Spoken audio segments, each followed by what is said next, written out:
주일 모임, 모임 아무 이상 없이 모임을 가질 수 있습니다. 그래서, 다음 주부터 예배 시간도 아마 변경해야 할 것 같습니다. 예배 시간도 제 생각에는 한 2시 정도. 우리 원래 4시인데 한 2시 정도로 당겨서 그렇게 하면 좋지 않을까 그런 생각을 하고 있습니다. 하여튼 우리가 은혜 가운데 1단계가 제일 낮은 단계인데 하여튼 그러나 우리가 방역 수칙은 그대로 지키면서 해야 됩니다.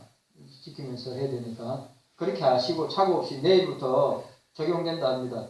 왜냐하면 이제 국민들이 총리 말대로 국민들이 이제 뭡니까 식상하고 막 이제 이런 게 단계가 너무 높아지니까 너무 힘들어서 경제 활동도 못하고 아무것도 못하니까 낮추는 것이 좋을 것 같아서 1단계로 낮췄다고 합니다. 그래서 여러분들 기억하시고 그렇게 활동하시면 될 것 같습니다. 오늘 우리 권사님들이 우리 윤 권사님하고 권사님들이 맛있는 김치를 하셨다길래 하여튼 저녁밥 잘 먹도록 하겠습니다. 감사하고 권사님들이 해주시니까 그렇게 하는 거지. 우리 권사님들이 하여튼 많이 도와주시고 또 교회 사역이나 행사 있을 때마다 또 섬겨주셔서 감사합니다. 자, 우리 오전 예배 때 염려를 극복하고 날마다 승리하며 응답받을 수 있는 방법은 뭐라고 했습니까? 기도밖에 없다고 했습니다. 기도하고 강구하고 또 구할 것을 하라고 말씀하고 있습니다. 자, 오늘 마지막 4번째로 기도는 염려를 극복하고 승리하게 하며 응답받는 유일한 방법이 기도인데 그 기도의 결과는 어떻게 나타나고 있는가? 이게 제일 중요한 부분입니다. 기도의 결과. 자, 7절 말씀. 우리 7절 말씀 읽도록 하겠습니다. 7절 말씀. 7절 말씀입니다. 함께 읽습니다. 함께 읽습니다. 시작. 그리하면 모든 지각에 뛰어난 하나님의 평강이 그리스도 예수 안에서 너희 마음과 생각을 지키시리라고 했습니다. 모든 지각에 뛰어난 하나님의 평강이란 염려하지 않고 기도와 감사함으로 하나님에게 아뢰일 때 그 기도의 결과로 오는 하나님의 선물이다. 자, 또 다시 합니다. 하나님의 평강이란 염려하지 않고 염려를 주께 맡기고 기도와 감사함으로 하나님께 아뢰일 때 그 기도의 결과로 오는 하나님의 선물이 뭐냐? 평강이다. 하나님의 에이렌의 평강이다. 유명한 주술가 핸드릭스는 이것은 하나님의 선물이다. 구원도 하나님의 선물이고 평강도 하나님의 선물이라고 하는 것입니다. 왜냐하면 하나님은 평강의 하나님이시며 그 평강은 하나님의 임재와 약속에 근거해서 하나님의 임재와 약속, 말씀에 근거해서 있는 영혼의 내적인 평강이기 때문입니다. 여러분 잘 보세요. 우리 마음에 평강이 없으면 평안이 없으면 염려를 극복할 수가 없어요. 예? 우리 목사도 마찬가지고 제가 오늘 오전에 이야기했죠. 예? 제가 식차례 서기회계인데 벌써 2년째인데 아마 내년에도 서기회계 할 것 같은데 교회에 식차례 크고 작은 교회들의 문제가 있는데 한 교회는 목사님과 장로님과 목사님 사이에 문제가 있어가지고 아마 오늘 제가 볼 때는 아마 오늘 임시당회를 다른 목사님이 와서 아마 할 겁니다. 하는데 아마 서로 타협이 잘 돼서 아마 문제는 아마 잘 결론이 났을 겁니다. 근데 마음의 근심이, 마음의 평안이 없고 주님이 주시는 평안이 없고 마음의 염려와 걱정이 스트레스가 극도로 심하면 어떻게 된댔죠? 그 목사님은 급성 췌장염이 와가지고 입원해 계시는데 아직도 입원해 계셔요. 그래 우리 예수 믿는 사람도 예수 믿는 그 교회 장로님들도 극도로 스트레스 받고 피곤하고 마음의 평강이 없고 성도들 어떤 성도는 목사 편에 어떤 성도는 장로 편에 서서 서로 밀고 당기고 하니까 그것도 얼마나 평강이 없고 마음이 답답하겠어요. 또 중요한 것은 그럼 교회가 참 어렵게 되고 힘들게 되는 것입니다. 마음의 평강이 있어야 여러분 우리 마음이 평안해야 우리 마음이 평강해야 뭐 부모가 됐든 자식이 됐든 교회의 리더가 됐든 마음의 평강이 있어야 교회가 가정이 평강한 것입니다. 진짜 농이 아닙니다. 늘 불안해하고 늘 염려하고 늘 걱정하는 부모, 자식, 뭐 교회 지도자, 교인들 그럼 어떻게 할 겁니까? 우리 내면이 평강해야죠. 우리의 영혼이 평강해야죠. 우리 마음이 평강해야죠. 그래야 교회 생활도 직장 생활도 학교 생활도 잘할 수 있는 것입니다. 너무너무 중요합니다. 그 평강은 하나님의 평강, 주님의 평강, 하나님의 인재와 말씀에 근거하여 있는 우리 영혼의 내적 평강이기 때문이다. 라고 하는 것입니다. 자, 보세요. 사도 바울과 신라는 복음을 전하다가 오늘 이 빌립보 감옥의 깊은 감옥입니다. 엄청나게 깊은 감옥입니다. 그 감옥에서 그들에게는 절대 평안이 있었어요. 그래서 나온 게 뭡니까? 기도와 찬양이 터져 나왔어요. 여러분, 거기서 온갖 고초를 당하고, 거기서 온갖 핍박을 당하고, 신문을 당하는 가운데 있는데, 여러분 생각해 보세요. 어디 그 깊은 감옥에서, 갇혀진 감옥에서, 기도를 하고 찬양을 할 수 있어요? 그래, 그렇게 하나님께 맡기고, 주님께 맡기고, 기도하고 찬양하니까, 옥문이 열리는 역사가 일어난 거 아닙니까?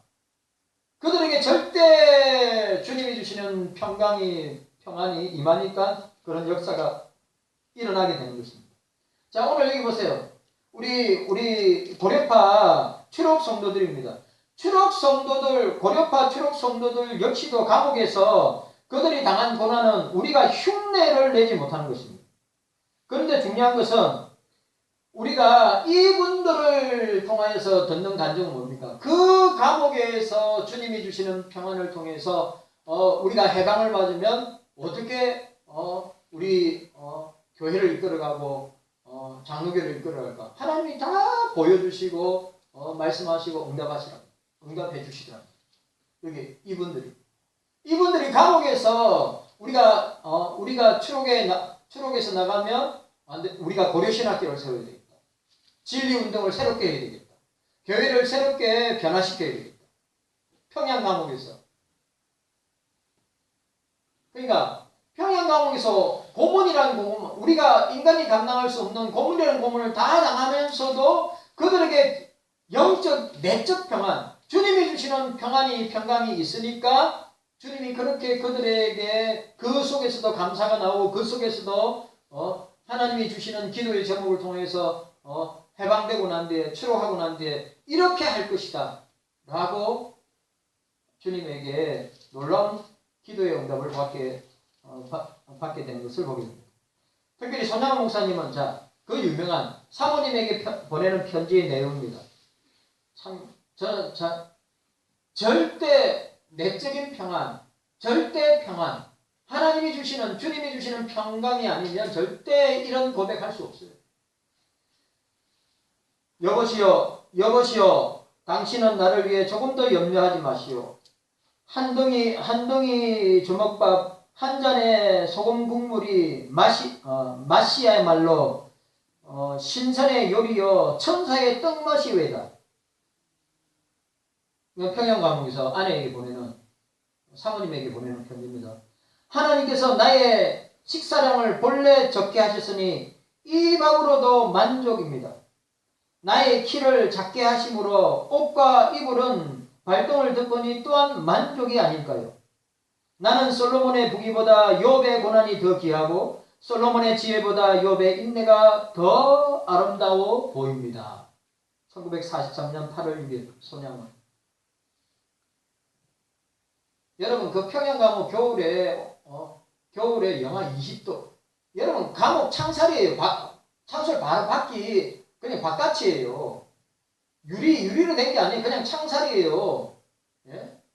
그 당시 평양의 날씨는 겨울에 평양 20도, 30도 그 칼바람이 들어와서 손이나 손가락이나 발가락에 동상이 걸려서 자르고 그것 때문에 짓물고 고름 나오는 일들이 그냥 생활화되어 있는 그 감옥에서 손양훈 목사님이 사모님에게 보낸 편지란 말이죠. 보세요. 나는 괴롭습니다. 난 이 감옥에서 빨리 나가고 싶습니다. 나는 이 감옥이 고난의 감옥인 것 같고 절망의 감옥인 것 같고 그런 말 하나도 없어요. 어떻게 그렇게 할 수 있을까요? 하나님의 평강이 있기 때문에. 하나님의 평강이 있기 때문입니다. 주님의 평강이 있기 때문입니다. 지금도 마찬가지예요. 여러분들에게 주님이 주시는 내적인 평강이 없다면, 평안이 없다면 365일 불안과 공포와 두려움과 자식 걱정, 가정 걱정, 나라 걱정, 물질 걱정, 오늘은 뭐 먹을까? 별별 것을 다 걱정하고 염려하는 지경에 빠지게 될 것이다. 손양훈 목사님이 사모님에게 보낸 편지 안에 보세요. 염려나 걱정이나 그런 근심이 있고 불안이 있고 두려움이 있습니까? 감사가 있고 절대 평안이 있는 것입니다. 오늘 저와 여러분들에게 주님의 평안이 여러분 주님의 평강 에이레네 주님의 평안이 있어야 내 외적인 삶은 내 외적인 환경은 불안하고 힘들고 어렵고 이 우한 코로나의 위기 가운데 절체절명의 위기 가운데 있죠. 대한민국도 한국교회도 경서교회도 저와 여러분들도 그런 가운데 있지만은 주님이 주시는 평강 하나님이 주시는 평강이 있는 사람은 초월한단 말이죠. 초월하는 것입니다. 뛰어넘는 것입니다. 그걸 경험하고 체험해요. 이 내적인 평강은 믿음 안에서 모든 기쁨과 평강으로 로마서 15장 13절에 소망의 하나님이 모든 기쁨과 평강을 믿음 안에서 너에게 충만케 하사 성령의 능력으로 소망이 넘치게 하시기를 원하노라고 하였습니다. 하나님의 평강, 그리스도의 평강이 성도의 마음에 충만하게 채워줍니다. 따라서 성도에게 하나님의 평안이 있다면 그것은 하나님과 평강을 누리고 있다고 하는 증거입니다. 여러분 안에 하나님의 평강, 주님의 평안이 있다면 여러분들은 하나님과 평강하고 평안한 관계를 하고 있고 그것을 누리고 있다고 하는 증거임을 우리는 알아야 합니다. 하나님의 평강은 세상의 평화와 확연히 구별됩니다. 세상의 평화는 일시적이고 표면적이고 하나님의 평강은 영원하며 본질적이고 완전한 평강입니다. 세상이 주는 평강은 오래가지 못합니다. 그러나 주님이 주는 평안은 영원하고 본질적이고 완전하다고 하였습니다. 사도 바울은 염려하지 말고 기도와 감사함으로 하나님께 아뢰일 때 하나님께서는 우리에게 평강을 주신다는 놀라운 약속을 하고 있습니다. 그 또한 감옥에서 그것을 체험하고 경험한 것을 빌립보 교회 성도들에게 오늘 기록하고 선포하고 있는 것입니다. 주님이 주시는 평강은 그리스도 안에서 믿음으로 말미암아 어렵다 하심을 입어 하나님의 화평을 누리는 사람들에게 주어진 중요한 말입니다. 이 평강은 그리스도 안에서 주어지는 거예요. 이 평강은 하나님의 평강은 주님의 평강은 예수 그리스도 안에서 믿음으로 말미암아 어렵다고 하심을 입은 주님의 자녀들에게 주어지는 것입니다. 불신자한테 이것을 주겠어요? 불신자들한테? 예수 믿는 우리들에게 주시죠. 로마서 5장 1절 그러므로 우리가 믿음으로 어렵다 하심을 얻었은즉 우리 주 예수 그리스도로 말미암아 하나님과 더불어 화평을 누리자. 에이레네 평강을 누리자, 화평을 누리자, 평안을 누리자라고 말씀하고 있습니다. 하나님께서는 당신께 기도하는 신자에게 평강을 주시는데 이 하나님의 평강은 믿는 자의 마음을 지키는 중요한 말, 믿는 자의 마음을 지키는 파수꾼과 같은 것이 하나님의 평강. 하나님의 평강이 뭐라고요? 믿는 자들의 마음을, 믿는 자들의 생각을, 믿는 자들의 전인격을 지켜주는 파수꾼과 같은 것입니다. 모든 근심과 실망과 좌절로부터 신자를 지켜 보호해 주는 것입니다. 자, 여기서 오늘 중요한 거, 여기서 또 중요한 게 나옵니다. 자, 7절 보세요. 그리하면 이 헬라어의 접속사 카이입니다. 카이. 그리하면 접속사입니다. 뭐죠? 뭐에 대한 겁니까? 오늘 아무것도 염려하지 말고 오직 모든 일에 기도와 간구로 너희 그 앞에서 감사함으로 하나님께 아뢰면 그 다음에 뭐라고요? 접속사 카이. 그리하면 너희들이 이렇게 순종하면 너희들이 이렇게 살면 그리하면 뭐라고요? 모든 지각이 뛰어난 하나님의 평강이 그리스도 예수 안에서 너희 마음과 생각을 지키시리라.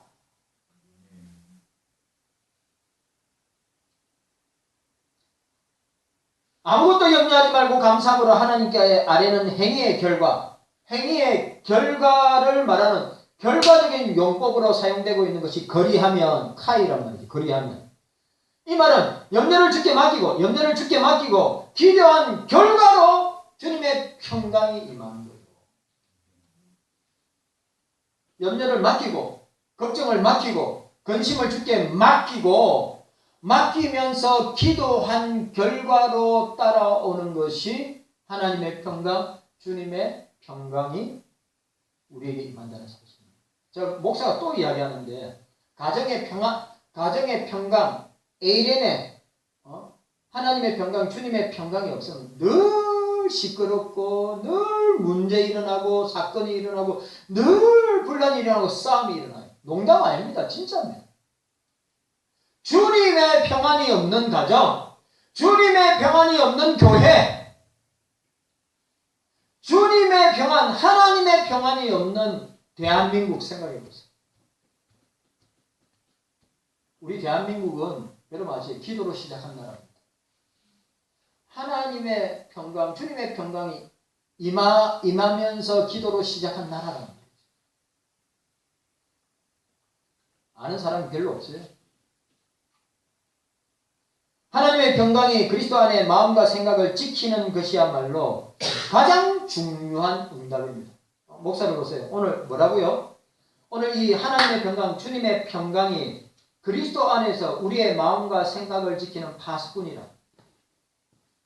주님의 평강이 우리의 마음과 생각을 지켜주시기 때문에 우리가 겉으로는, 외적으로는 온갖 문제들이 있지만, 산재있지만, 내면적으로는 평강 가운데 우리의 어려운 문제들을 이겨나갈 수 있다는 것이죠.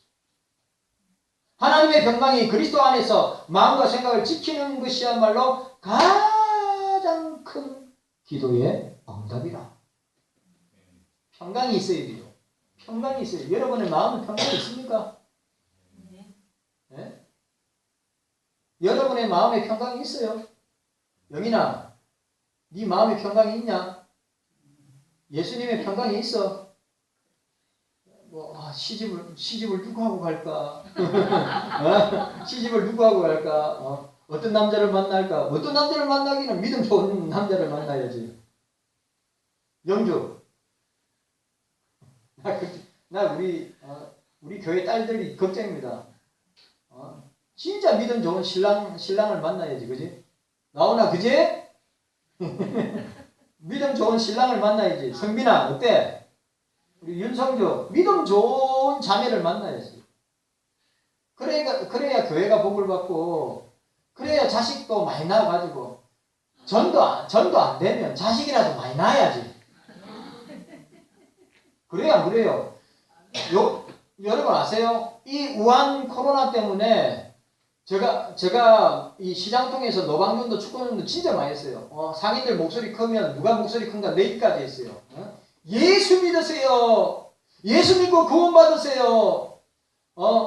옷깃만 채치도 인연이라는데 여러분들 예수님 믿고 구원받으세요. 노방전도 지금은 그 나가면 바로 경찰 옵니다.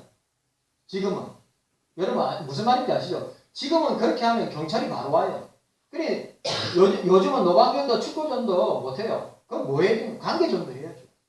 그래 관계전도 하는데 자, 그 관계전도의 최고 좋은 방법이 뭡니까? 우리 교회 안에 있는 우리 믿음의 자녀들, 자식들이 믿음 좋은 형제와 자매를 만나서 결혼하고 자녀를 많이 낳으면 전도가 되는 거예요. 농이 아니라. 그러는 수밖에 없죠.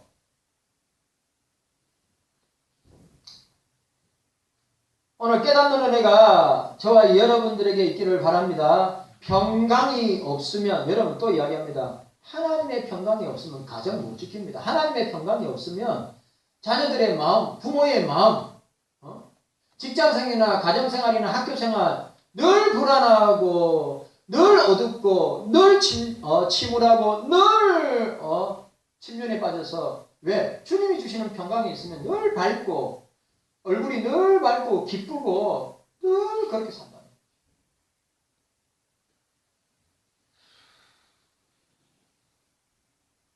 하나님의 평강은 모든 지각에 뛰어난이라고 있습니다. 모든 지각에 뛰어난이라는 수식어를 쓰고 있습니다. 이 지각이란 말은 지성이나 이성을 뜻하는 말로 여기에서는 인간적인 모든 계책이나 노력을 뜻합니다. 그러니까 하나님의 평강은 인간의 모든 이성을 능가하고 초월하고 인간의 계획과 노력을 뛰어넘는다 이 말이요.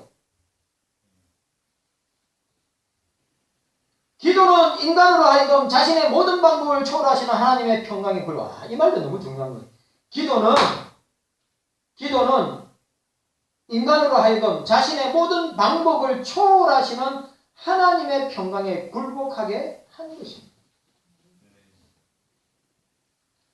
예수 그리스도를 믿고 의지하며 기도하는 자에게는 하나님께서 그 마음과 생각을 지킬 것입니다.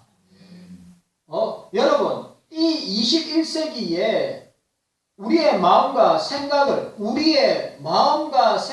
지키기가 얼마나 힘든 줄 아닙니까? 진짜 농 아닙니다. 진짜입니다. 저는 우리 자녀를 진짜 걱정해요. 그들이 과연 그들의 마음과 생각을 지킬 수 있을까? 이 사단 마귀가 엄청나게 쓰나미처럼 우리 자녀들의 마음과 생각을 공격하는데 주일날 한 번 딱 나오고 월요일부터 토요일까지는 이 마귀의 그 쓰나미와 같은 공격을 당하고 있는데 과연 그 마음과 생각을 지킬 수 있을까?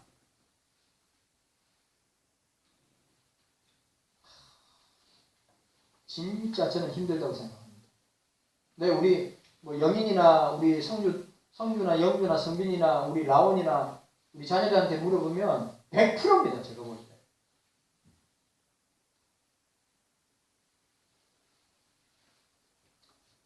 예수 그리스도를 믿고 의지하며 기도하는 자에게, 예수 그리스도를 믿고 의지하고 기도하는 자에게는 하나님께서 그들의 마음과 생각을 지키실 것이라고 바울은 확고하게 선언하고 선포하고 있어요. 왜? 자기가 그렇게 체험했기 때문에. 경험했기 때문에 선포하는 것입니다. 여기에 지키실 것이라는 그것은 바울이 인격화된 하나님의 평강의 활동을 묘사하면서 군사적인 비유적인 표현을 사용하고 있습니다. 지키시리라, 이 말은 호위하리라고 하는 군대 용어입니다. 이것은 로마 군대의 수비대가 보초를 서는 광경을 묘사하고 있습니다. 이와 같이 하나님의 평강의 파수병이 우리의 마음과 생각을 지킨다는 것입니다. 무릇 지킬만한 것보다 더욱 든든히 지켜야 하는 것은 너의 마음이라고 했어요. 솔로몬이 잠언 4장 23절에 너의 마음을 지키라고 했어요. 왜? 그 마음은 생명의 근원이라고 이야기하고 있대요. 생명의 근원이 마음이라고 해요. 카르디아란 말이죠. 예? 구원의 자소가, 구원의 자소, 성령의 임재하는 장소, 구원의 역사가 일어나는 장소, 우리의 마음의 평강을 줄 수 있는 장소. 솔로몬이 얼마나 이게 중요한가를 우리에게 말하고 있습니다. 물어 지키려면 더욱더 우리가 지켜야 하는 것은 마음인데 그 마음은 생명의 근원이다. 생각과 의지와 감정의 근원이다 라고 이야기하고 있습니다.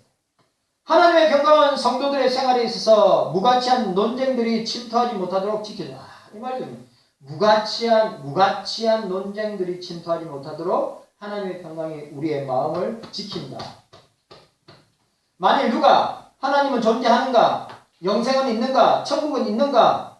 이거는 한낱 허무하고 아무 의미가 없는 것이라고 지금 이 시대의 불신자들은 말하고 있습니다.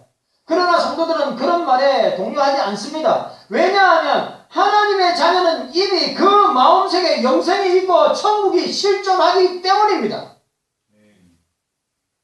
여러분들의 마음속에 이미 주님이 계시고 여러분들의 마음속에 이미 천국이 임해 있고 여러분들의 마음속에 주님이 주신 영생이 우리 속에 있다고 하는 사실입니다.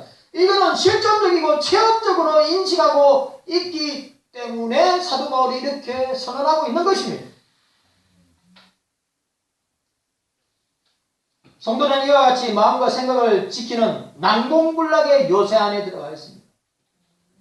평강, 그리스도의 평강 안에, 하나님의 평강 안에 들어가 있단 말이죠. 들어가 있으니까 뭐요? 우리의 생각과 우리의 마음을 지키십니다. 이 난공불락의 요새 안에 들어가 있는데 이 요새의 이름은 바로 예수 그리스도라. 예수 그리스도라. 예수 그리스도 안에 있으면, 그리스도 안에 있으면 우리의 마음과 생각을 그리스도께서 지켜주신다. 우리가 성령 안에 있으면 그 성령께서 우리의 마음과 생각을 지켜주신다. 우리가 지킬 힘이 없어요. 우리가 지킬 능력이 안 돼요. 왜? 죄로 타락한 본질상 진노의 자녀인 죄로 타락한 저와 여러분들이기 때문에 주님이 그 마음을, 그 생각을 지켜주시지 아니하면 수백 번, 수천 번, 수만 번 죄 짓기를 바라는 생각과 마음의 동요가 매 순간마다, 매 분초마다, 매 시간마다 일어난단 말이죠.